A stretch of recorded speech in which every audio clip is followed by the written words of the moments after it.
the notorious Conor McGregor! I just want to say from the bottom of my heart, I'd like to take this chance to apologize to absolutely nobody. The double champ does what the he wants. If you've been watching the news over the past couple of days, you'll know that you may have noticed that there's some civil unrest going on in Ireland that is a direct response to an individual going after kids, removing them from this planet. Justified outrage, in my opinion. The media, of course, is calling these civil unrest scenarios, the civil unrest that's happening in Ireland right now, a far-right uprising.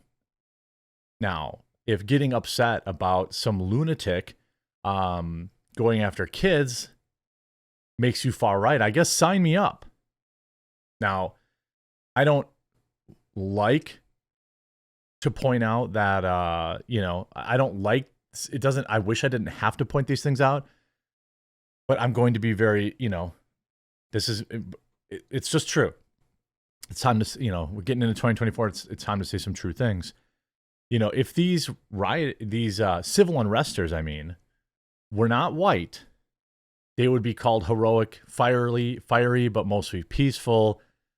I don't have to speculate that. We know that. Just look at what the pro-Palestine people are allowed to get away with. That's right now.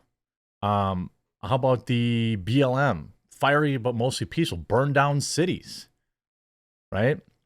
I think it's important to point out that the people that are peacefully protesting, fiery, but mostly peaceful, are white. And so therefore they are referred to as villainous, far-right individuals.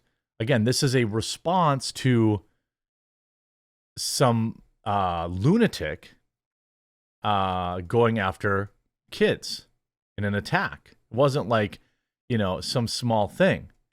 And at the same time, in Ireland, they have some wild hate speech laws.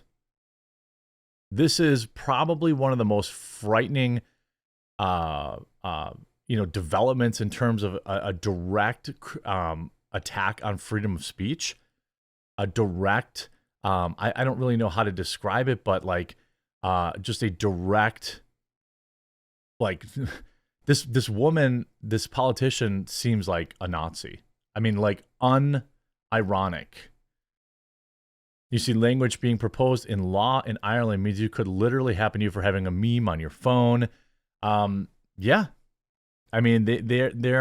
This hate speech stuff is absolutely wild. And of course, Conor McGregor is caught up in it as well. This is, we have a politician here, a senator in Ireland saying we are restricting freedom for the common good. I want to play this clip for you in its entirety. It's only 40 seconds, but what we have here is modern day.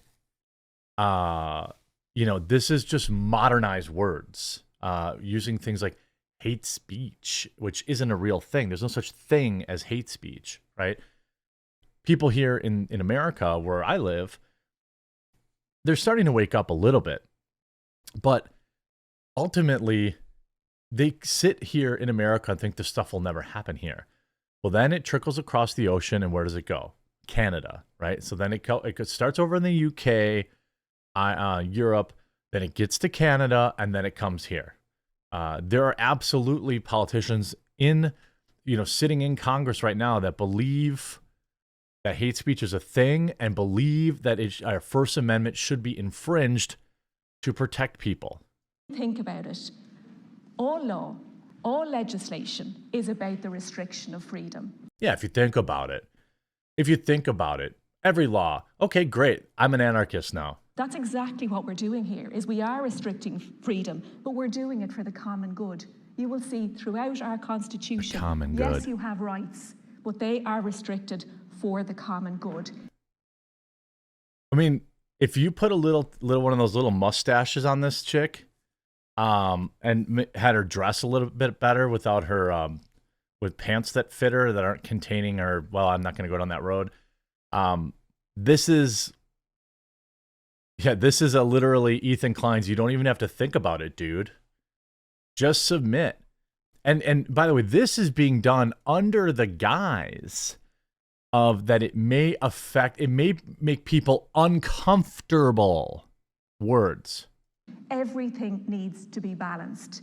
And if your views on other people's identities go to make their lives unsafe, insecure, and cause them such deep discomfort that they cannot live in peace, then I believe that it is our job as legislators to restrict those freedoms for the common good. If you say words that make somebody feel uncomfortable, that is illegal. Now, I don't live in Ireland, but I might argue that her words make me feel uncomfortable, and I would like the police to visit her. But that's not how these laws are ever enforced. You can see Conor McGregor now under investigation for, quote, online hate speech. You know why? Is because a migrant who, as far as I understand, a migrant that had lived in Ireland for some time, went on a stabbing spree, and people of Ireland didn't like that. You look at some of these European countries, Poland, for example, you don't see a lot of this stuff going on there. This mass immigration stuff isn't working. And people that were living there they are forced to deal with it. You have these progressive people like the mayor. It's just part and parcel of living in the big city. What, getting stabbed? It wasn't 50 years ago. I'm pretty sure, I could be wrong about this, but I don't think I am. Do you know what the number one most popular name in Ireland was last year? Take a guess. Boy's name. The number one most popular boy's name, I believe it was in Ireland last year. Take a guess. Muhammad. I mean, like, there is,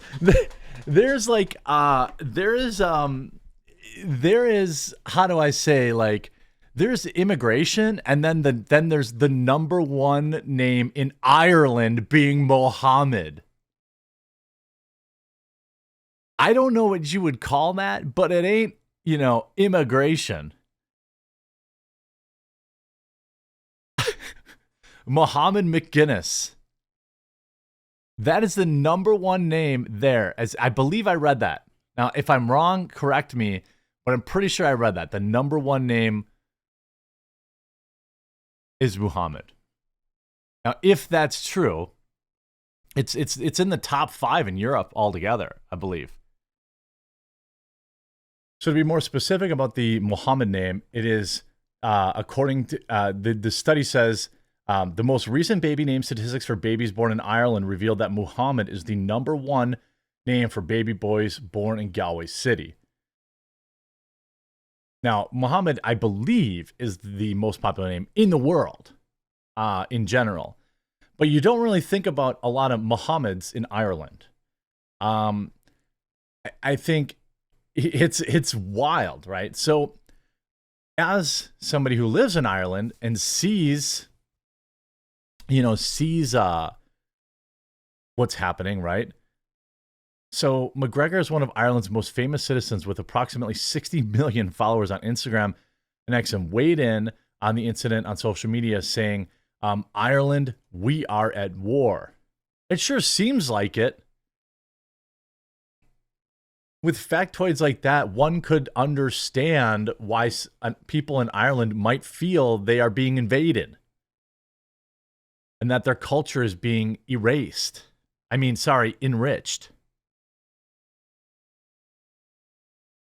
Do not let any Irish property be took over unannounced, McGregor said on X. Evaporate said property, it's war. The problem is with rhetoric like that is that I would be willing to bet you most Irish 100% agree with that. And they had that this Irish chick, a news anchor, a black female who was born in Ireland. Her father had immigrated there at some point, and she referred to Ireland in a viral clip as, "We just want to be a part of New Ireland." New Ireland, not Ireland, New Ireland.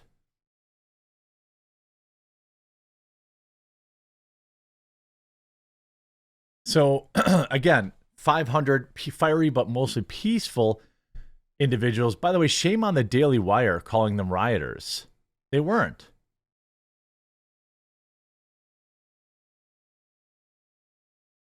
You see innocent children ruthlessly gone by a mentally deranged non-national in Dublin, Ireland today, McGregor said.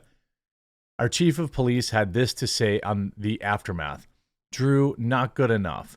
There is grave danger among us in Ireland that should never be here in the first place. And there has been zero action done to support the public in any way, shape, or form with the frightening fact. Not good enough. Make change or make way. Ireland for the victory. God bless those attacked today, we pray. I suspect McGregor's going to run for some sort of political office.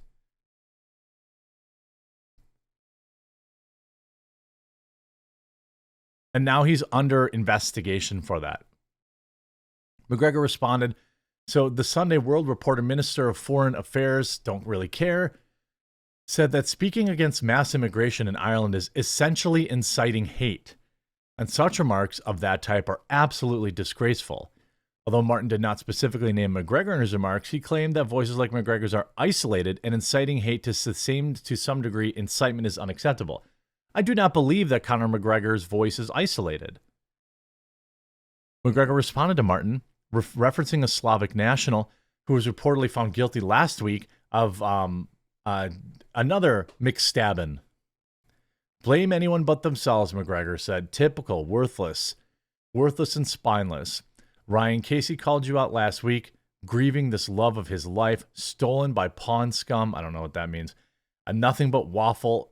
There's a lot. It must be a lot of Irish, slang or something. So now he's being investigated for hate speech, for saying, quite frankly, what probably a lot of people around him believe. Now, there are certainly people that are originally in a nation that were, from there that commit crimes. Okay. I don't think that is, here in America, there are people whose family have been in Chicago for generations and still commit crimes, okay? But the thing that people have with this, mass immigration is that we don't have systems to support it.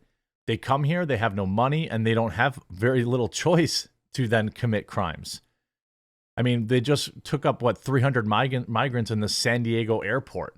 Chicago airport is overrun with homeless people and migrants. We can't even take care of our own people. And I think Conor McGregor is pointing out like, hey, we didn't really have a lot of Irish people saying the snack bar thing and going and ventilating a bunch of kids.